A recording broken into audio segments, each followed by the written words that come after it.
7 দিনের মধ্যে ভোলাগঞ্জের লুট হওয়া পাথর আগের জায়গায় ফেলার নির্দেশ দিয়েছে হাইকোর্ট। পাশাপাশি পাথর উত্তোলনের সঙ্গে জড়িতদের তালিকা চেয়েছে আদালত।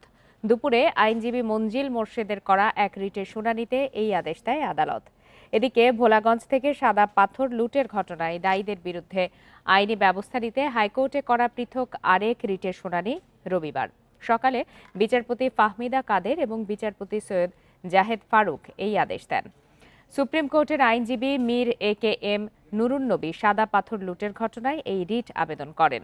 এতে দায়ীদের বিরুদ্ধে সরকারের সংশ্লিষ্ট কর্তৃপক্ষকে যথাযথ ব্যবস্থা নিতে এবং সেখানে অতিরিক্ত আইনশৃঙ্খলা বাহিনীর সদস্য মোতায়েনের নির্দেশনাও চাওয়া হয়। আমরা বলেছি যে সেখানে অ্যাডিশনাল ফোর্স পাঠানোর জন্য যাতে পর্যটকদের যাবতীয় নিরাপত্তার ব্যবস্থা করা হয় এবং ক্ষয়ক্ষতি যা হয়েছে তারপরে যাতে আর কোনো ধরনের ক্ষয়ক্ষতি হতে না পারে এর জন্য আমরা রেসপন্ডেন্ট নাম্বার 6 এবং 7 এর প্রতি ডাইরেকশন চেয়েছি। অনারেবল হাইকোর্ট ডিভিশন আমাদের আজকের এই মোশনটা আমরা সাবমিট করতে গিয়েছিলাম, ওনারা আমাদের মোশনটা অ্যাকসেপ্ট করেছেন এবং বলেছেন যে রবিবারে ওনারা এই মামলাটা শুনবেন। পাথর লুটে জড়িত থাকার অভিযোগে সিলেটের কোম্পানীগঞ্জ উপজেলার পূর্ব ইসলামপুর ইউপি চেয়ারম্যান আলমগীর আলমকে আটক করেছে পুলিশ। সকালে ইসলামপুর এলাকা থেকে তাকে আটক করা হয়। এদিকে ভোলাগঞ্জের সাদা পাথর পর্যটন কেন্দ্রকে আগের অবস্থানে ফিরিয়ে আনার সিদ্ধান্ত বাস্তবায়নে চলছে লুট হওয়া পাথর উদ্ধারের অভিযান। রাত থেকেই আশপাশের এলাকা থেকে উদ্ধার করা সাদা পাথর ফেরত নেওয়া হচ্ছে মূল স্থানে। পাশাপাশি সিলেট ভোলাগঞ্জ মহাসড়কে বসানো হয়েছে যৌথ বাহিনীর চেকপোস্ট। সেখানে মধ্যরাত থেকে শত শত ট্রাকে চালানো হচ্ছে তল্লাশি। এর আগে বুধবার সন্ধ্যায় সিলেট সার্কিট হাউসে জেলা ও বিভাগীয় প্রশাসনের সমন্বয় সভায় পাথর লুটপাট ঠেকানো এবং লুট হওয়া পাথর সাদা পাথরে পুনঃস্থাপনে 5 দফা সিদ্ধান্ত নেওয়া হয়। সভার সিদ্ধান্ত অনুযায়ী এখন থেকে জাফলং ও সাদা পাথর এলাকায় 24 ঘন্টা পাহারা দেবে যৌথ বাহিনী। অবৈধ ক্রাশিং মেশিনের বিদ্যুৎ বিচ্ছিন্ন করা হবে। পাথর চুরিতে জড়িতদের দ্রুত চিহ্নিত করে আইনের আওতায় আনা হবে বলেও জানানো হয়।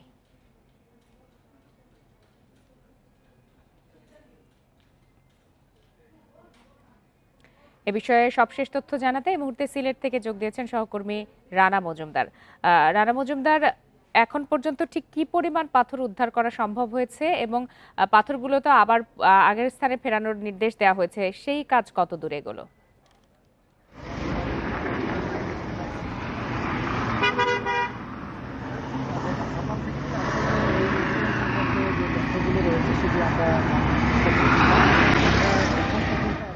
এবং এখানেই মূলত যৌথ বাহিনীর যে তল্লাশি ক্যাম্পে সেটি কিন্তু স্থাপন করা হয়েছে এবং এখন পর্যন্ত কিন্তু এখানে বিপুল সংখ্যক ট্রাক আটক করে রাখা হয়েছে এবং বেশ কিছু সংখ্যক ট্রাকের যে পাথর ছিল কিংবা অন্যান্য যে মালামালগুলো ছিল সেগুলো কিন্তু কাগজপত্র পাথরগুলো করার পরে সেগুলো কিন্তু আসলে পাস করে দেওয়া হয় এবং বলা হয়েছে যে সেগুলো আসলে যাতে করে আবার পুনরায় আগের জায়গায় চলে যেতে পারে এবং সেই অনুযায়ী কিন্তু আসলে এই ট্রাকগুলো আগের জায়গায় চলে গেছে এবং যে বিষয়টি আসলে এখানে যে গাড়িগুলো আটক করে রাখা হয়েছে সেই গাড়িগুলোর ব্যাপারে আমরা জানতে চেয়েছিলাম। তখন আসলে এখানকার যিনি কর্মকর্তা রয়েছেন তিনি যে বিষয়টি জানিয়েছেন যে এখন পর্যন্ত এই যে গাড়িগুলোতে মালামালগুলো রয়েছে বিশেষ করে যে পাথরগুলো রয়েছে সেগুলো কিন্তু মিক্স পাথর, অর্থাৎ সেখানে দেশীয় অন্যান্য পাথরের অংশ বিশেষ রয়েছে। সেই কারণেই মূলত তারা আসলে এই গাড়িগুলো এখনও এখানে আটক করে রেখেছেন এবং তারা বলছেন যে যাচাই বাছাই করার পর হয়তো পুনরায় আবার এদের থেকেও যদি আসলে সঠিক কোনো পাথর বা কাগজপত্র পাওয়া যায় যেগুলো কিনা আসলে আমদানি করে নিয়ে আসা হয়েছে সেগুলো যদি পাওয়া যায় তাহলে এই গাড়িগুলো আসলে ছাড়ার যে ব্যবস্থাটি সেটি করা হবে। আর আরেকটি বিষয় হচ্ছে যিনি আসলে এখানে ম্যাজিস্ট্রেটের দায়িত্ব পালন করেছিলেন, যিনি এখানে নেতৃত্ব দিয়েছেন তল্লাশিতে, তিনি আমাদেরকে যে বিষয়টি জানিয়েছেন যে এখন পর্যন্ত 22টির মতো গাড়ির কাগজপত্র মালামাল সেগুলো কিন্তু সঠিক পাওয়া যায় এবং এগুলোকে আসলে ফেরত দেওয়া হয়েছে। সেগুলো আসলে মূল স্পটে সেগুলো ফেরত চলে গেছে এবং সেগুলো আসলে পুনঃস্থাপন করার যে প্রক্রিয়া। সিলেট থেকে জানাচ্ছিলেন সহকর্মী রানা মজুমদার। এবারে একই বিষয়ে কথা বলতে এই মুহূর্তে আমাদের সঙ্গে যোগ দিয়েছেন বায়ুমণ্ডলীয় দূষণ অধ্যয়ন কেন্দ্র ক্যাপসের চেয়ারম্যান অধ্যাপক ডক্টর কামরুজ্জামান মজুমদার। ডক্টর কামরুজ্জামান মজুমদার, আপনাকে স্বাগত জানাচ্ছি ইন্ডিপেন্ডেন্ট টেলিভিশনে। আপনার কাছে একটু জানতে চাই যে সাদা পাথর নিয়ে আসলে কি ঘটছে আর কিভাবে এত পাথর সরানো সম্ভব হলো এবং সেগুলো আবার আগের জায়গায় ফেরত পাঠানোর প্রক্রিয়া চলছে, সব মিলিয়ে কারা এসব পাথর লুট করছে বলে আপনি মনে করেন? জি, আপনাকে ধন্যবাদ। দেখুন, পাথর নর্মালি প্রকৃতির একটি অংশ, কিন্তু কোনো কোনো ক্ষেত্রে এটি একটি খনিজ সম্পদও বটে। এখন আমাদের বুঝতে হবে যে আমাদের প্রয়োজনে কতটুকু খনিজ সম্পদ আমরা ব্যবহার করব, যেটাকে আমরা sustainable use of the resource বলে থাকি। কিন্তু আমরা লক্ষ্য করলাম খুবই দুঃখজনকভাবে এই সম্পদটিকে আমরা যথেচ্ছার ব্যবহার তো করেছি, এবং গত 2-3 মাস ধরে এটির উপরে একটি অবিচার হয়েছে, এই প্রকৃতির উপরে বা এনভায়রনমেন্টের উপরে সেখানে একটি অবিচার হয়েছে। এটি একটি বড় ধরনের এনভায়রনমেন্টাল ক্রাইম সংগঠিত হয়েছে, যেটি আজকের রিটেও সেটি কিন্তু আমরা লক্ষ্য করেছি, সেই বিষয়টি আলোচিত হয়েছে। এবং সেখানে আমরা কোনো সুনির্দিষ্ট একটি সংগঠন বা ব্যক্তি না, আমরা লক্ষ্য করেছি সমস্ত বড় একটা সিন্ডিকেট তৈরি হয়েছে, যেটি সর্বদলীয় সিন্ডিকেট, এবং পরিবেশ অধিদপ্তর, জেলা প্রশাসন কিংবা স্থানীয় পরিবেশ মন্ত্রণালয় কারো কোনো কিছু তোয়াক্কা না করে সেখানে এই সিন্ডিকেট রাতারাতি লক্ষ লক্ষ মেট্রিক টন পাথর সেখান থেকে আহরণ করে সেটি বলা যায় যে এক ধরনের ডাকাতি করেছে। এবং সেটির কারণে যে যে প্রাকৃতিক একটি ভারসাম্যহীনতা তৈরি হবে, সেটি কারোরই কোনো নজর ছিল না যারা এই পাথরগুলো সেখান থেকে নিয়ে গিয়েছে। বরং পরিবেশ মন্ত্রণালয় থেকে একাধিকবার সর্বোচ্চ লেভেল থেকে, উপদেষ্টা লেভেল থেকে বলার পরও সেখানে কোনো কার্যকর ব্যবস্থা আমরা তৈরি করতে পারি নাই। ফলে এক ধরনের প্রাকৃতিক ভারসাম্য সরকারের শীর্ষ পর্যায়ের চাইতেও বেশি শক্তিশালী কিনা? যখন মানুষদের নিয়েই তো, সকলকে নিয়েই তো সরকার, কিন্তু ব্যক্তি বা গোষ্ঠী স্বার্থ যখন সরকারের আইনকে তোয়াক্কা না করে বিদ্যাঙ্গুলি দেখিয়ে দিবালোকে সকলের সামনে দিয়ে সংগঠিত হয়ে অপরাধ কার্যকর করে থাকে, কখনো কখনো সরকারকে দুর্বল সাময়িকভাবে মনে হতে পারে, কিন্তু সরকার কখনোই কারো থেকে দুর্বল নয়। সেটি আমাদের বর্তমান সরকারকে এখন কিন্তু, বা সংশ্লিষ্ট যে প্রতিষ্ঠানগুলো আছে তাদেরকেই প্রমাণ করতে হবে যে অপরাধকারীদের চেয়ে সরকার বেশি শক্তিশালী। এই পাথরগুলো তো প্রাকৃতিকভাবে এসেছে এবং প্রাকৃতিকভাবে বসানো ছিল। এখন সেটিকে লুট করা হয়েছে, আবার আগের জায়গায় ফেরত দেওয়ার কথা বলা হচ্ছে, অর্থাৎ আগের মতো করে স্থাপন করার কথা বলা হচ্ছে। এখন এটি আসলে কিভাবে সম্ভব এবং এর ফলে কি সেই আগের প্রাকৃতিক ভারসাম্য বজায় থাকবে? আপনি কি মনে করেন? দেখুন, এখানে দুটি বিষয় খুব ইম্পর্টেন্ট। এই যে পাথরগুলোকে ফেরত নিয়ে আসা, এটি হলো আইনের একটা এনফোর্সমেন্ট, অর্থাৎ আইন যখন পাথরগুলো সেখান থেকে নিয়ে যাওয়া হয়েছে তখন বাধা দিতে না পারলেও পরবর্তীতে উদ্ধার করেও যদি নিয়ে আসতে পারে, সেটি একটি আইনের এনফোর্সমেন্ট। যেমন আমরা হাতিরঝিলে আমরা দেখেছিলাম বিজিএমইর বিল্ডিংটি তৈরি হয়েছিল এবং আইন হাইকোর্টের রায় নিয়ে সেটি কিন্তু পুনঃস্থাপন, অর্থাৎ সেখান থেকে সেটি ভেঙে সেই হাতিরঝিলকে রিস্টোরেশন করেছিল। একই রকমের বিষয় যদি আমরা এখানে সাদা পাথরের ক্ষেত্রে আমরা দেখতে পারি যে পাথর সেখান থেকে নিয়ে যাওয়ার পরে আবার পুনঃস্থাপন করা সম্ভব হয়েছে, তাহলে আইনের এবং সরকারের, অর্থাৎ সংশ্লিষ্ট সংস্থা যারা আছে এবং এটি নিয়ে যারা আমরা কনসার্ন, এটি একটি জয় বলা যাবে, আইনের জয় হবে। দ্বিতীয়, প্রকৃতি বা পরিবেশের যে বিষয়টি, এই পাথরগুলো উজান থেকে আসে, সো এগুলো চলমান অবস্থায় আছে, ফলে পূর্ব অবস্থায় যদি আরেকটি নিয়ে বিষয় আসা জানাবেন যায় যে যারা পাথর লুট করেছে তারা কি আসলে সেখান থেকে সব কি উদ্ধার করা সম্ভব হবে? আর সব কি আগের অবস্থায় আছে কিনা? ক্রাশিং মেশিন আছে অনেকের কাছে, আপনার কি মনে হয় যে সব কি উদ্ধার করা সম্ভব? মনে করছি না যে একদম আমরা রিস্টোর যাকে বলে থাকি সেই পূর্ব অবস্থায় নিয়ে যেতে পারবো বলে আমি মনে করছি না, কিন্তু আমাদের চেষ্টা করতে হবে যতটুকু সম্ভব ততটুকু নিয়ে আসতে হবে এবং মেসেজটা দিতে হবে যে কেউ আইনের ঊর্ধ্বে নয়। প্রকৃতিকে ধ্বংস করে কোনো কাজ করলে সেটা প্রকৃতিও এক ধরনের প্রতিশোধ নেবে, এবং আইনগতভাবেও তাদেরকে পরে আইনের আওতায় আনা হবে। এই মেসেজটা যাওয়া দরকার আছে। জি, এখন যে পরিস্থিতি হাইকোর্টের নির্দেশনা পর্যন্ত গেছে, রিট হয়েছে। এরপরে বলা হচ্ছে যে এখানকার নিরাপত্তার জন্য সার্বিকভাবে যৌথ বাহিনীর অভিযান পরিচালনা করা হবে। আপনার কি মনে হয় এসবের পরে কি এইসব লুটপাট বন্ধ হবে স্থায়ীভাবে? সদিচ্ছা খুবই ইম্পর্ট্যান্ট। আমরা প্রাণ প্রকৃতি পরিবেশ রক্ষা কোনো একক ব্যক্তি বা প্রতিষ্ঠানের কাজ নয়, সামষ্টিকভাবে সকল স্টেক হোল্ডারদেরকে পরিবেশের কথা চিন্তা করতে হবে, কারণ পরিবেশ সবার। সেখানে রাজনীতিবিদদের সহযোগিতা বা তাদের মতৈক্য খুবই প্রয়োজন রয়েছে। আমরা আশা করব সিলেট অঞ্চলের এই ঘটনাতে রাজনীতিকভাবে যেই সকল প্রভাব খাটিয়ে এই কাজটি করা হয়েছে, রাজনৈতিক নেতৃবৃন্দ বিষয়টিকে খুবই গুরুত্ব সহকারে দেখবেন এবং তাদের যে নেতা রয়েছে তাদেরকে এই গুরুত্বের কথা বুঝাবেন। পরিবেশ ছাড়াও এটি একটি নুইসেন্স ক্রিয়েট হয়েছে, এই নুইসেন্সে যাতে তাদের দল সম্পৃক্ত না থাকে, কারণ আগামী দিনে তাদেরকেই নির্বাচিত হতে হবে। তাদের এই জনপ্রতিনিধিদেরকে মানুষ হয়তো গ্রহণ করবে না যদি ওই এলাকার প্রাণ প্রকৃতি পরিবেশকে তারা ধ্বংস করে থাকে, এটি জি। তাদেরকে বুঝতে হবে। অধ্যাপক ডক্টর কামরুজ্জামান মজুমদার, আপনাকে অসংখ্য ধন্যবাদ আপনার মূল্যবান মতামত তুলে ধরার জন্য। উজানের ঢলে তিস্তার পানি বাড়তে থাকায় লালমনিরহাট ও নীলফামারীতে বন্যা পরিস্থিতির অবনতি হয়েছে। দুই জেলায় পানিবন্দী প্রায় ৩৫,০০০ মানুষ। অন্যদিকে পদ্মার পানি বিপদসীমার নিচে থাকলেও চাঁপাইনবাবগঞ্জ ও রাজশাহীতে নদীর তীরবর্তী নিচু এলাকা ও চরাঞ্চল থেকে পানি না নামায় কমেনি দুর্ভোগ।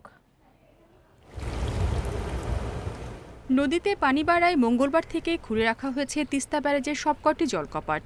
তবে উজানের ঢল ও বৃষ্টি না কমায় বৃহস্পতিবারও তিস্তা বইছে বিপদসীমার ওপর দিয়ে। দুদিন ধরে লালমনিরহাট সদর, পাটগ্রাম, হাতীবান্ধা, কালীগঞ্জ ও আদিতমারী উপজেলার নিচু এলাকায় বাড়িঘর, রাস্তাঘাট তলিয়ে ভোগান্তিতে ২০,০০০-এর বেশি মানুষ। জেলার বেশ কয়েকটি শিক্ষা প্রতিষ্ঠান বন্ধ ঘোষণা করা হয়েছে। পানির ওঠানামার কারণে তিস্তা এবং ধলায় বেশ কিছু ঝুঁকিপূর্ণ পয়েন্ট রয়েছে, এগুলোর তথ্য আমরা ঊর্ধ্বতন দপ্তরে প্রেরণ করেছি। পানি নামার সাথে সাথে কোথাও কোনো ঝুঁকিপূর্ণ স্থানে কাজের প্রয়োজন হলে ঊর্ধ্বতন কর্তৃপক্ষের অনুমতি সাপেক্ষে আমরা কাজ বাস্তবায়ন করব। নীলফামারীর ডিমলা উপজেলায় ১৫ গ্রাম ও চরাঞ্চল তলিয়ে ১৫,০০০-এর বেশি মানুষ পানিবন্দী। এদিকে বিভিন্ন পয়েন্টে ভাঙন দেখা দেয় জিও ব্যাগ ফেলছে পানি উন্নয়ন বোর্ড। এনজিওর কাছে একটা টাকা পয়সা নিয়ে গরুর খামারটা দিচ্ছি, গরুর খামারটা চলে গেলে তো আমার কোনো জায়গা নেই যাওয়ার। পূর্বাভাস বলতেছে আর আগামীকাল শুক্রবারের মধ্যে পানি ৩০ সেন্টিমিটারের মতো পানি নিচে নেমে যাওয়ার কথা। ফ্লাড প্লেনের যে জায়গাগুলি ক্ষতিগ্রস্ত হয়েছে, মানে বাড়িঘরে যেখানে ক্ষতিগ্রস্ত, সেখানে আমরা ব্যবস্থা নিয়েছি, জিও ব্যাগ ডাম্পিং করতেছি। চাঁপাইনবাবগঞ্জ সদর ও শিবগঞ্জ এলাকায় পদ্মা তীরবর্তী ২,০০০ হেক্টর জমির ফসল পানিতে নিমজ্জিত হয়েছে।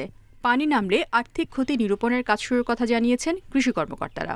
প্রায় ৮৫০০ জন কৃষকের জমি এই মধ্যে বন্যা আক্রান্ত হয়েছে। আমরা কৃষি অফিসারদের মাধ্যমে এই আক্রান্ত জমির তথ্য নিচ্ছি এবং কৃষকদের তথ্য সংগ্রহ করতেছি। রাজশাহীতে পদ্মার বিস্তীর্ণ চরাঞ্চল প্লাবিত হয়ে ফসলি জমি ও বাড়িঘরে ঢুকে পড়েছে পানি। ঝুঁকি বিবেচনায় বাঁধগুলোতে প্রবেশাধিকার সংরক্ষিত করা হয়েছে। ভাঙনপ্রবণ এলাকায় নজরদারিও বাড়ানো হয়েছে। রেশমি নন্দী, ইন্ডিপেন্ডেন্ট নিউজ। বন্যা পরিস্থিতির আরো খবর জানাতে এই মুহূর্তে লালমনিরহাট ও নীলফামারী থেকে যোগ দিয়েছেন সহকর্মীরা। শুরুতেই চলে যাচ্ছে লালমনিরহাটে, সেখান থেকে আছেন সহকর্মী মাহফুজ রহমান। মাহফুজ রহমান, কিছুক্ষণ আগেও আপনার সাথে কথা হচ্ছিল, আমরা দেখেছি যে লালমনিরহাটে পানি বাড়ছে বলে আপনি জানিয়েছেন। উজান থেকে নেমে আসা ঢলের কারণে এই পানি বৃদ্ধি পাচ্ছে। সেক্ষেত্রে বৃষ্টি কতদিন অব্যাহত থাকবে আর এই পানি কি আরো বাড়ার আশঙ্কা করা হচ্ছে কিনা?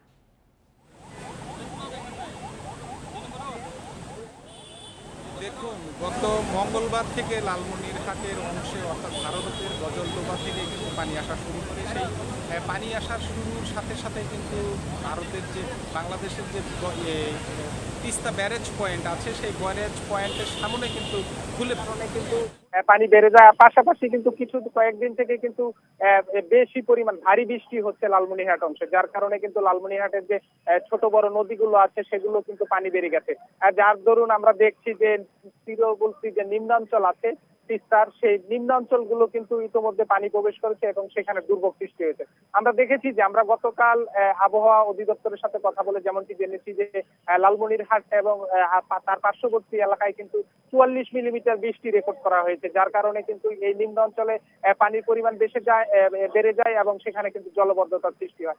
একদিকে ভারতের ঢল এবং অন্যদিকে বাংলাদেশের অভ্যন্তরে যে ভারী বৃষ্টি, যার কারণে তিস্তার যে তীরবর্তী নিম্নাঞ্চল আছে সেগুলোতে কিন্তু পানি জমে যায় এবং দুর্ভোগ সৃষ্টি হয়। আমরা আপনাকে একটু দেখাতে চাই, আমি যে পিছনের যে অংশটুকু আছে এটি কিন্তু তিস্তা ব্যারেজ এলাকার কিন্তু গড্ডিমারি এলাকা। যে গড্ডিমারি এলাকার কারণে কিন্তু সেখানে কিন্তু দেখেছি সেখানে প্রচুর পরিমাণ পানি আছে। সেখানে কিন্তু প্রায় দিন দিন কিন্তু মানুষের দুর্ভোগ বাড়ছে এবং সেখানে কিন্তু পানিবন্দির সংখ্যা বাড়ছে, যার কারণে কিন্তু গতকালকে আমরা যেটা দেখেছি যে প্রায় 5,000 মানুষ কিন্তু সেখানে পানিবন্দী ছিল। আজকে দেখেছি যে সেখানে পানি পরিমাণ নতুন মানুষ পানিবন্দী হচ্ছে এবং প্লাবিতর সংখ্যা বাড়ছে। পাশাপাশি মাহফুজুর রহমান, একটু জানাবেন যে এই যে যারা গত কয়েকদিন ধরে কবলিত অবস্থায় আছেন এবং নতুন এলাকাও প্লাবিত হচ্ছে, তাদের সাহায্য সহযোগিতা করার জন্য কোনো পক্ষ থেকে এখন পর্যন্ত কোনো ধরনের উদ্যোগ নেওয়া হয়েছে কিনা? জি, আপনি বলছেন তেমন আমরা কথা বলেছিলাম জেলা প্রশাসনের সাথে। জেলা প্রশাসন এই পর্যন্ত কিন্তু 220 মেট্রিক টন জিআর চাল কিন্তু বরাদ্দ দিয়েছেন। সেগুলো কিন্তু যারা ক্ষতিগ্রস্ত এবং অতি ক্ষতিগ্রস্ত তাদের মাঝে কিন্তু বন্টন করা হচ্ছে। পাশাপাশি আবার নতুন করে বলা হয়েছে যে সেগুলো যদি বিতরণ শেষ হয় তারপরে কিন্তু তাদের মাঝে বিতরণ করা হবে। তবে ভুক্তভোগীদের সাথে আমরা কথা বলে যেমনটি জেনেছি যে তারা যে পরিমাণ 10 কেজি করে চাল বিতরণ করছে সেটি কিন্তু অপুতুল এবং তারা সন্তুষ্ট নয়। তারা বলছেন যে তারা ব্যাপক ক্ষয়ক্ষতির সম্মুখীন হয়েছেন, অথচ প্রশাসনের পক্ষ থেকে মাত্র 10 কেজি করে চাল দেওয়া হচ্ছে। কিন্তু মিশ্র প্রতিক্রিয়া কিন্তু আমরা লক্ষ্য করেছি। তবে তাদের দাবি যে দ্রুত সময়ের মধ্যে শুকনা খাবার সহ তাদের যে নিত্য প্রয়োজনীয় পণ্য তারা যদি কিছু পেয়ে থাকে সরকারি পক্ষ থেকে সেটির দাবি জানিয়েছেন। কিছু মিলে আমি আবহাওয়া অধিদপ্তরের সাথে কথা বলে যেমনটি জেনেছি যে সেখানে লালমনিরহাটে কিন্তু বন্যা পরিস্থিতি অবনতি আছে এবং বৃষ্টিপাতের সম্ভাবনা আছে এবং মাহফুজুর রহমান, আপনি আমাদের সাথেই থাকুন। এবারে একটু নীলফামারী পরিস্থিতি জেনে আসি। সেখান থেকে যোগ দিয়েছেন সহকর্মী আরফিনুল ইসলাম। নীলফামারীতে বন্যার পরিস্থিতির কি অবস্থা সেটি জানাবেন এবং পানি বৃদ্ধি কতদিন অব্যাহত থাকতে পারে বলে জানানো হচ্ছে? ঢল আর কয়েকদিনের টানা বৃষ্টিতে অস্বাভাবিকভাবে নীলফামারীতেও বৃদ্ধি পেয়েছে তিস্তার পানি, আর এ নিয়ে প্লাবিত হয়েছে নিম্নাঞ্চলগুলো। নীলফামারী জেলার ডিমলা উপজেলার 6টি উপজেলা এবং জলঢাকা উপজেলার 4 উপজেলার 15,000-এরও বেশি মানুষ বর্তমানে পানিবন্দী রয়েছে। আমরা এই এলাকাগুলোতে আজ সকাল থেকে বিভিন্ন জায়গায় ঘুরে দেখছি। আমরা দেখছিলাম যে যত সময় গড়াচ্ছে তত পানি বৃদ্ধি পাচ্ছে। আজ সকাল 6টায় ডিমলা যে তিস্তা ব্যারেজ রয়েছে সেখানে পানি পরিমাপ করা হয়েছিল বিপদসীমার 11 সেন্টিমিটার উপর দিয়ে। 12টার সময় পানি পরিমাপ করা হয়েছে 17 সেন্টিমিটার এবং এখন তিস্তা ব্যারেজে বিপদসীমার 18 সেন্টিমিটার উপর দিয়ে পানি প্রবাহিত হচ্ছে। আমরা যখন পানি উন্নয়ন বোর্ডের সাথে কথা বলেছিলাম আমরা জানতে পেরেছিলাম যে আগামী 24 ঘন্টা পানি বৃদ্ধির এই ধারাটা অব্যাহত থাকবে এবং তারপর থেকেই পানি কমার সম্ভাবনা রয়েছে বলে তারা আমাদেরকে নিশ্চিত করেছে। এই যে ভুক্তভোগী মানুষগুলোর ব্যাপারে আমরা যখন উপজেলা প্রশাসনের কাছে জানতে চেয়েছিলাম তখন ডিমলা উপজেলা প্রশাসন আমাদেরকে জানিয়েছে যে যারা পানিবন্দী রয়েছে, ক্ষতিগ্রস্ত কৃষক রয়েছে, তাদের একটা তালিকা করা হচ্ছে। এই তালিকাটা এখনো খসড়া অবস্থায় রয়েছে। তালিকা প্রস্তুত করা হলে তারা সহযোগিতার জন্য মাঠে নামবেন। তো সার্বিকভাবে নীলফামারীর ডালিয়া তিস্তা ব্যারেজ সংলগ্ন এই চর থেকেই ছিল আমার কাছে এই এলাকার সর্বশেষ অবস্থা। নীলফামারী থেকে জানাচ্ছিলেন সহকর্মী আরফিনুল ইসলাম। শরীয়তপুরের জাজিরায় পদ্মার ডানতীর রক্ষা বাঁধ এলাকায় ভাঙন থামছেই না। প্রবল স্রোতে কয়েকদিন ধরে দফায় ভাঙনে প্রায় 200 মিটার অংশ ধসে গেছে। ফলে ঝুঁকিতে কয়েকশো ঘরবাড়ি, বিভিন্ন স্থাপনা এবং আবাদি জমি। ঠিকাদারের গাফিলতিতে সময় মতো কাজ শেষ না হয় ভাঙন অভিযোগ স্থানীয়দের। দ্রুত কাজ শেষ না হলে পুরো বাঁধই হুমকিতে পড়ার শঙ্কায় পাওব। ভাঙন ঠেকাতে 2023 সালের মে মাসে জাজিরায় পদ্মা নদীর ডানতীর রক্ষা বাঁধ নির্মাণ শুরু করে পানি উন্নয়ন বোর্ড।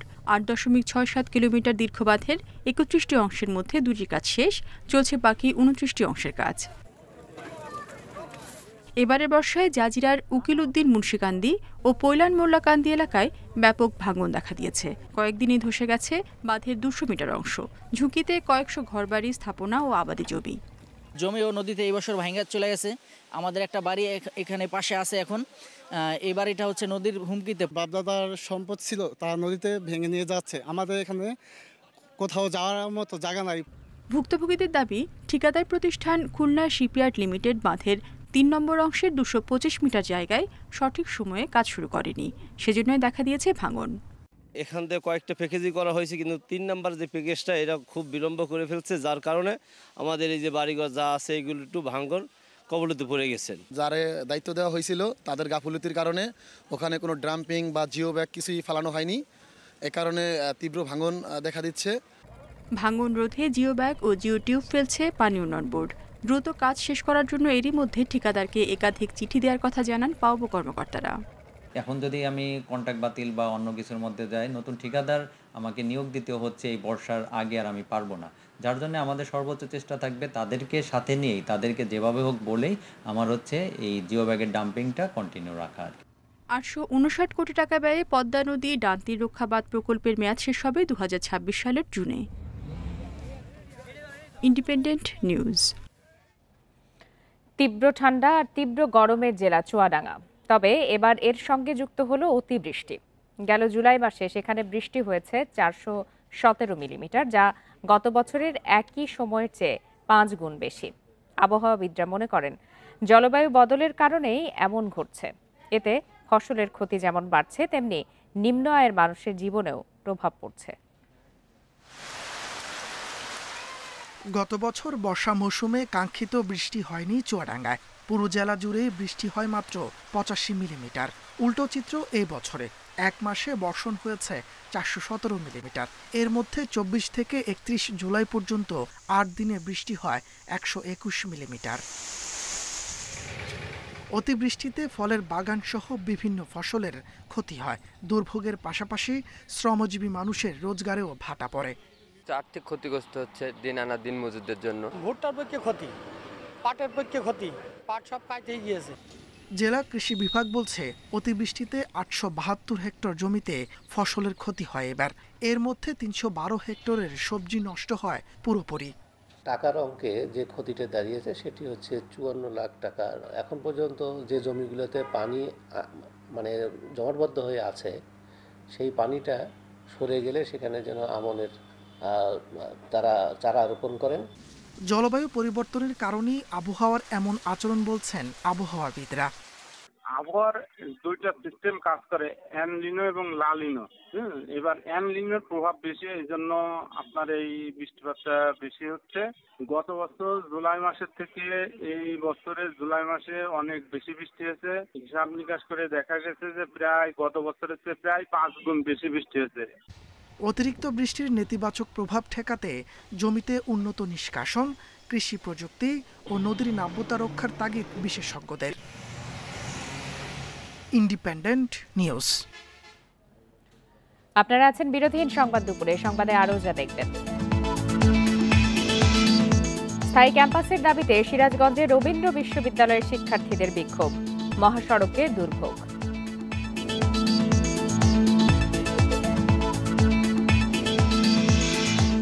চট্টগ্রামে জুলাইয়ের চেয়ে আগস্টে ডেঙ্গু রোগী বেড়েছে 53%। উদ্বেগ বাড়াচ্ছে চিকুনগুনিয়া, সতর্কতার তাগিদ।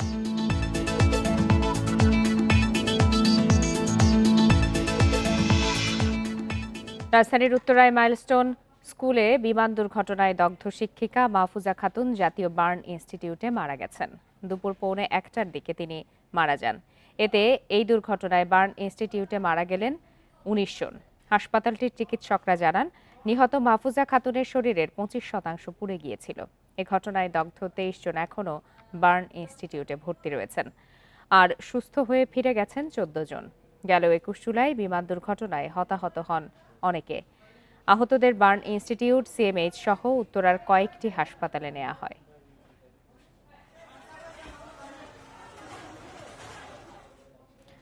নির্বাচন নিয়ে যারা টালবাহানা করছে তারা স্বৈরতন্ত্র ফিরিয়ে আনতে চায় বলে মন্তব্য করেছেন বিএনপির ভাইস চেয়ারম্যান শামসুজ্জামান দুদু। জাতীয় প্রেসক্লাবে অপরাজেয় বাংলাদেশের উদ্যোগে জাতীয় সংসদ নির্বাচন বানচালের ষড়যন্ত্রের প্রতিবাদে আয়োজিত প্রতীকী যুব সমাবেশে তিনি এই মন্তব্য করেন। বলেন, ফ্যাসিবাদ নতুন করে মাথা তোলার চেষ্টা করছে, কোনোভাবেই দেশে তাদের ফিরে আসতে দেয়া যাবে না। ঘোষিত সময়ে নির্বাচন হতে হবে। নির্বাচনকে যারা আবার পিছিয়ে দিতে চায় তারাই দেশে স্বৈরতন্ত্র প্রতিষ্ঠা করতে চায়। গণহত্যার বিচার ও পাচার হওয়া টাকা ফেরত আনার প্রক্রিয়া চলমান। ঘোষিত সময়ে নির্বাচন পেছানোর কোনো সুযোগ নেই বলেও জানান তিনি। গণহত্যার বিচার এবং টাকা ফেরত আনা এটা একটা চলমান প্রক্রিয়া। এই প্রক্রিয়ার মধ্যেই নির্বাচন হতে হবে, নির্বাচিত সরকার প্রতিষ্ঠা করতে হবে। গণতন্ত্র নিয়ে যদি কেউ টালবাহানা করে, নির্বাচন নিয়ে যদি কেউ টালবাহানা করে, তাহলে বুঝতে হবে তারা স্বৈরতন্ত্র এবং ফ্যাসিবাদকে ফিরিয়ে আনতে চাচ্ছে। 2023-24 অর্থ বছরের 15,494টি আয়কর রিটার্নের ফাইল নিরীক্ষা শুরু করছে জাতীয় রাজস্ব বোর্ড এনবিআর। তথ্য গোপন প্রমাণিত হলে এসব করদাতার বিরুদ্ধে আইনানুগ ব্যবস্থা নেবে প্রতিষ্ঠানটি। লটারির ভিত্তিতে এসব করদাতার আয়কর রিটার্ন ফাইল বেছে নেওয়া হয়েছে।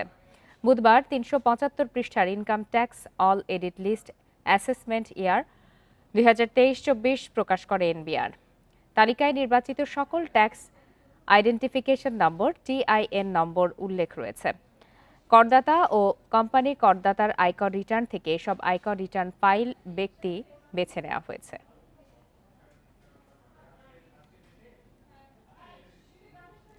দুই 2025-26 কর বছরে প্রথম 10 দিনে 96,945 জন করদাতা রিটার্ন জমা দিয়েছেন। বৃহস্পতিবার এক বিজ্ঞপ্তিতে এই তথ্য জানিয়েছে জাতীয় রাজস্ব বোর্ড এনবিআর। গত বছরের একই সময়ের তুলনায় দৈনিক অনলাইন রিটার্ন গড়ে বেড়েছে প্রায় 5 গুণ। এদিকে সম্প্রতি ব্যক্তি করদাতার জন্য অনলাইন রিটার্ন বাধ্যতামূলক করেছে এনবিআর। এছাড়া ব্যাংক ট্রান্সফার, কার্ড বা মোবাইলে ঘরে বসে কর পরিশোধ ও রিটার্ন দাখিল করা যাচ্ছে। বিজ্ঞপ্তিতে বলা হয়, রিটার্ন সিস্টেমে নিবন্ধন সংক্রান্ত জটিলতায় যথাযথ নিয়ম মেনে আগামী 31 অক্টোবর পর্যন্ত রিটার্ন দাখিল করতে পারবেন করদাতারা।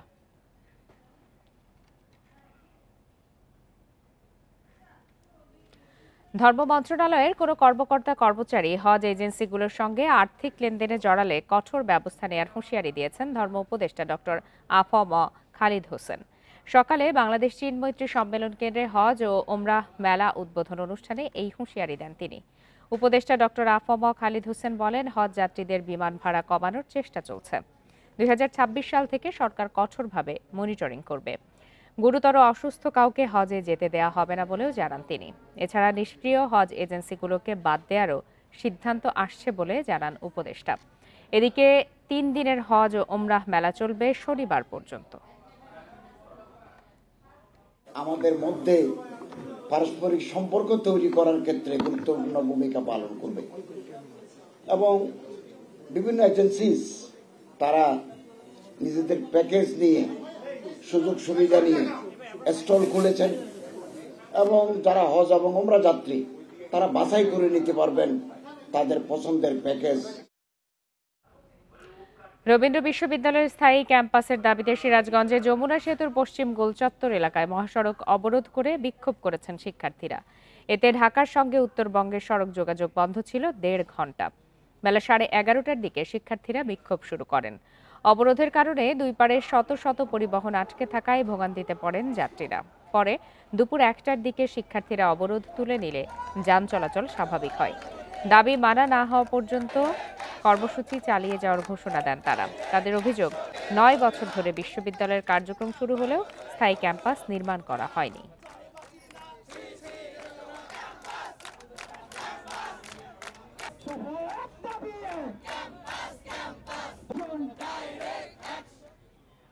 এবার ডেঙ্গু পরিস্থিতির খবর।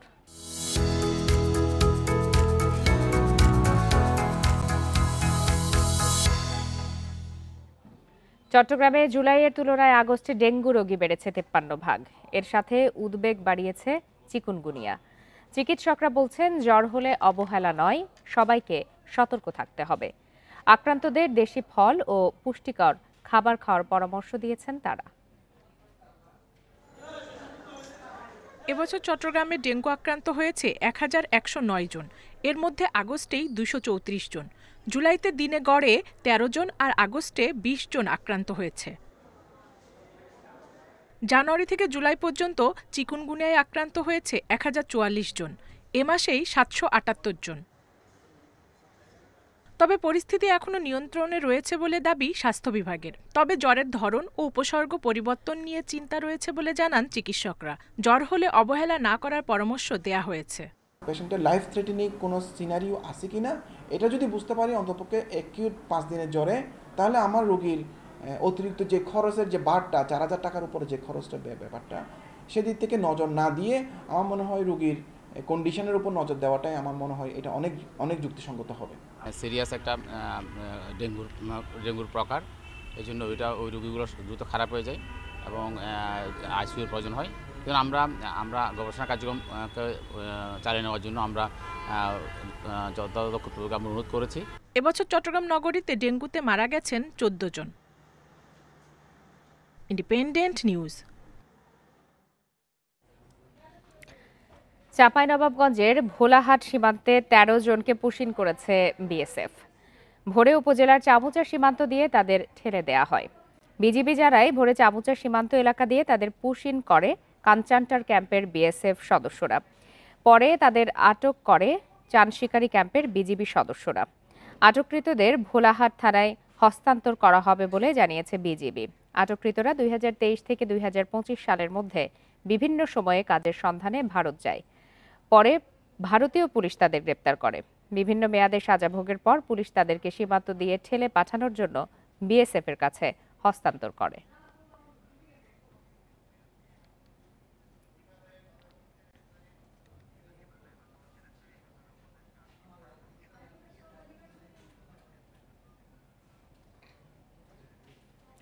এই মুহূর্তে সচিবালয়ে কথা বলছেন স্থানীয় সরকার উপদেষ্টা আসিফ মাহমুদ সজীব ভুঁইয়া। আমরা সরাসরি চলে যাচ্ছি তার বক্তব্যে। একটু যদি বলি তাহলে না পারার পাল্লাটাই হয়তো ভারী। বাংলাদেশের মানুষ অভ্যুত্থানের সুফল পেয়েছে, তবে আমাদের সরকারের কতটা সুফল পেয়েছে, কিছু জায়গায় আমাদের অর্থনীতিতে অনেক ভালো হয়েছে, দ্রব্যমূল্য নিয়ন্ত্রণে আছে। এর বাইরেও গণঅভ্যুত্থানের আকাঙ্ক্ষার জায়গা থেকে অনেক আকাঙ্ক্ষাই পূরণ হয়নি, আবার অনেক আকাঙ্ক্ষাই এই সরকার পূরণ করার চেষ্টা করেছে। এটা আসলে জনগণ মূল্যায়নটা করলেই সবচেয়ে ভালো মূল্যায়নটা আসবে বলে আমি মনে করি। এনসিবির পক্ষ থেকে আপনি নিশ্চয়ই অবগত হয়েছেন একজন তার নিজস্ব বক্তব্যে চাঁদাবাজির ঘটনায় আপনার নাম জড়িয়েছে, এই বিষয়ে আপনারা আসলে প্রথমত হচ্ছে এই বিষয়টা এখনো তদন্ত চলছে, যেহেতু ইনভেস্টিগেশন চলছে, এটা নিয়ে মন্তব্য করাটা উচিত না। তারপর যেহেতু আমার নাম স্পেসিফিকলি সেখানে এসেছে এবং এই নামটা আসার পর আমি একরকম অবাকই হই। জানাল মপুকে আমি চিনতাম যখন আমি ছাত্র অধিকার পরিষদে ছিলাম 2022 সালে, যখন ক্যাম্পাসে আমরা ছাত্র রাজনীতির সাথে যুক্ত ছিলাম, তখন সেও ছাত্র অধিকার পরিষদ করতো, সম্মিলিত বেসরকারি বিশ্ববিদ্যালয়ের কমিটিতে প্রধান ছিল, তখন চিনতাম। কিন্তু গত 2024 সালের 5 আগস্টের পরে তার সাথে আমার কখনো কথা বা দেখা হয়নি। এবং এই ধরনের একটা ক্লেম আসার পরে তারপরে আমরা আবার আরেক জায়গা থেকে জানতে পারলাম, আজকেও কিছুক্ষণ আগেও আমি ক্যাবিনেট থেকে বের হয়ে দেখলাম যে একজন সংবাদ সম্মেলন করেছেন, তার স্ত্রী পরিচয়। আমি খোঁজ নেওয়ার চেষ্টা করছি যে আসলে কি ঘটনা, তবে তিনি সেখানে দাবি করেছেন যে অপুকে গুম করে নিয়ে এই স্টেটমেন্ট আদায় করা হয়েছে জোরপূর্বক। যদি এরকম কিছু হয়ে থাকে এটা আসলেই অত্যন্ত শঙ্কাজনক। 5 আগস্টের পরের বাংলাদেশে আমরা যদি আবারও আগের মতো, এটা আসলে ঢাকা বিশ্ববিদ্যালয়ের গেস্ট রুম হতো, আপনারা জানেন, আমাদের এখানে আয়নাঘর ছিল যেগুলো 5 আগস্টের গণঅভ্যুত্থানের ফলে এখন অকার্যকর, সেই প্র্যাকটিসের দিকে আমরা যাচ্ছি কিনা এটাও একটা শঙ্কার বিষয়।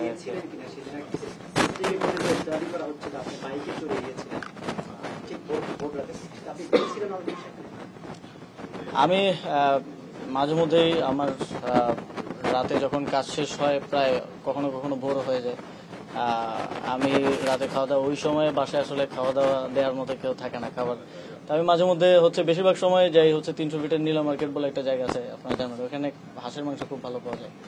তো ওইখানে হয়তো যাই 4-5 জন মিলে। তো আবার মাঝে মধ্যে ওইটা আবার বেশি ভোর হয়ে গেলে বন্ধ থাকে, তখন ওইদিকে ওয়েস্টার্নে যাওয়া হয়। তবে এক্সাক্ট ওই দিন আমি গিয়েছিলাম কিনা বা সেখানে ছিলাম কিনা এটা আমার যেটা দেখা যাচ্ছে সেটা কি আপনি কি না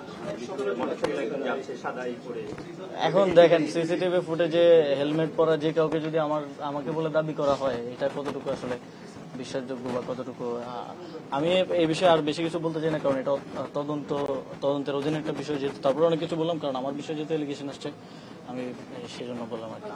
ওকে, অস্বীকার করছেন অভিযোগটা? হ্যাঁ, এর সাথে ভাই আমার কোনো ধরনের সম্পৃক্ততা নাই। এবং আমার মনে হয় না এখনো কেউ এরকম কোনো প্রমাণ দিতে পেরেছেন আমার সম্পৃক্ততা আছে, বরং আরো যা সাক্ষাৎকার নেওয়া হয়েছে এই সাক্ষাৎকারটা একজন রাজনৈতিক নেতার বাসায় একজনকে জোরপূর্বক নেওয়া হয়েছে বলে যে অভিযোগ এসেছে এটাও অত্যন্ত গুরুতর একটা অভিযোগ এবং সেটা পরিবারের দিক থেকে এসেছে, যথেষ্ট রিলায়েবলও এখন পর্যন্ত মনে হচ্ছে। তো এর সাথে যে আমার সংশ্লিষ্টতার যে কথা বলা হচ্ছে এটা সম্পূর্ণ রাজনৈতিক উদ্দেশ্য প্রণোদিত, এরকম অনেক কিছু আপনারাও ইতিপূর্বে দেখেছেন, আমরা সেগুলো ডিবাঙ্ক করেছি এবং এখন দেখছেন, সামনেও হয়তো দেখবেন, এই আর কি। ধন্যবাদ। Thank you. সচিবালয়ে সাংবাদিকদের নানা প্রশ্নের উত্তর দিচ্ছিলেন স্থানীয় সরকার উপদেষ্টা আসিফ মাহমুদ সজীব ভূঁইয়া। আমরা সরাসরি সেখানে ছিলাম। চলে যাচ্ছে পরের প্রসঙ্গে। রংপুরের তারাগঞ্জে চোর সন্দেহে দুজনকে পিটিয়ে হত্যার ঘটনায় দায়িত্বে অবহেলার অভিযোগে 2 এসআই ও 6 কনস্টেবলকে সাময়িক বরখাস্ত করা হয়েছে। বুধবার রংপুর পুলিশ সুপারের নির্দেশে তাদের বরখাস্ত করে পুলিশ লাইন্সে সংযুক্ত করা হয়। ওই হত্যা মামলার তদন্তকারী কর্মকর্তা এসআই আবু জুবায়েরকে তদন্ত কার্যক্রম থেকেও অব্যাহতি দেওয়া হয়েছে। মামলার নতুন তদন্ত কর্মকর্তা নিয়োগ দেওয়া হয়েছে তারাগঞ্জ থানার পুলিশ পরিদর্শক রফিকুল ইসলামকে। এদিকে রূপলাল রবিদাস ও প্রদীপ লাল রবিদাসকে পিটিয়ে হত্যার সময়ের একটি নতুন ভিডিও সামাজিক যোগাযোগ মাধ্যমে ছড়িয়ে পড়েছে। পুলিশ জানিয়েছে 5 মিনিট 21 সেকেন্ডের ওই ভিডিও দেখে দোষীদের শনাক্ত করার চেষ্টা চলছে। 9 আগস্ট তারাগঞ্জে ভ্যানচোর সন্দেহে 2 জনকে পিটিয়ে হত্যা করে একদল জনতা। এ ঘটনায় 2 মামলায় গ্রেপ্তার করা হয়েছে 5 জনকে। রাজধানীর শেওড়াপাড়ার শামীম সরণির অনামিকা কনকর্ডের 3য় তলায় স্ত্রীকে খুন করার অভিযোগ উঠেছে স্বামীর বিরুদ্ধে। শ্বাসরোধ করে হত্যা করা হয় বলে অভিযোগ নিহতের পরিবারের। এ বিষয়ে আরও বিস্তারিত জানাতে সেখান থেকে যোগ দিয়েছেন সহকর্মী রিফাত আলম। রিফাত আলম, এই হত্যাকাণ্ড বা মৃত্যুর বিষয়ে সর্বশেষ কি ধরনের তথ্য পাচ্ছেন? জি, আপনি যেমনটি বলছিলেন যে শেওড়াপাড়ার যে চাঞ্চল্যকর হত্যাকাণ্ডটি, সেই হত্যাকাণ্ডটি গতকাল রাত 1টার দিকে ঘটেছে এবং সে কারণেই কিন্তু এলাকাবাসী সহ সবারই একটি উত্তেজনা তৈরি হয়েছে। তো আমার কাছে সে সর্বশেষ যে তথ্য রয়েছে, তাদের স্বজনদের সাথে কথা বলে তারা জানিয়েছেন যে পরিকল্পিতভাবেই তার স্বামী অর্থাৎ নিহত কেয়ার স্বামী সিফাত আলী পরিকল্পিতভাবেই তার আরও কয়েকজনকে নিয়ে তাকে হত্যা করেছে এবং সিসিটিভির যে ফুটেজ, অর্থাৎ যেই ফুটেজ আমাদের কাছে এসেছে সেখানেও আমরা দেখেছি যে তার লাশ অর্থাৎ নিহত কেয়ার লাশ আসলে তাকে 4 জন মিলেই আসলে তারা বাড়ির মধ্য থেকে নামাচ্ছিলেন। তবে তাদের এখনো শনাক্ত করা যায়নি যে আসলে তারা কারা, পরিপূর্ণ শনাক্ত করা যায়নি। এই বিষয়ে স্বজনরা জানিয়েছেন যে আসলে পরিকল্পিতভাবে তাদেরকে হত্যা করেছে। এবং আরো একটি বিষয় হচ্ছে যে পরিকল্পিতভাবে হত্যাকাণ্ডের কথা বলছেন, সেক্ষেত্রে তারা কাদেরকে সন্দেহ করছেন এবং কেন তারা এ ধরনের একটি হত্যাকাণ্ড চালাবেন সে বিষয়ে কি বলছেন স্বজনরা?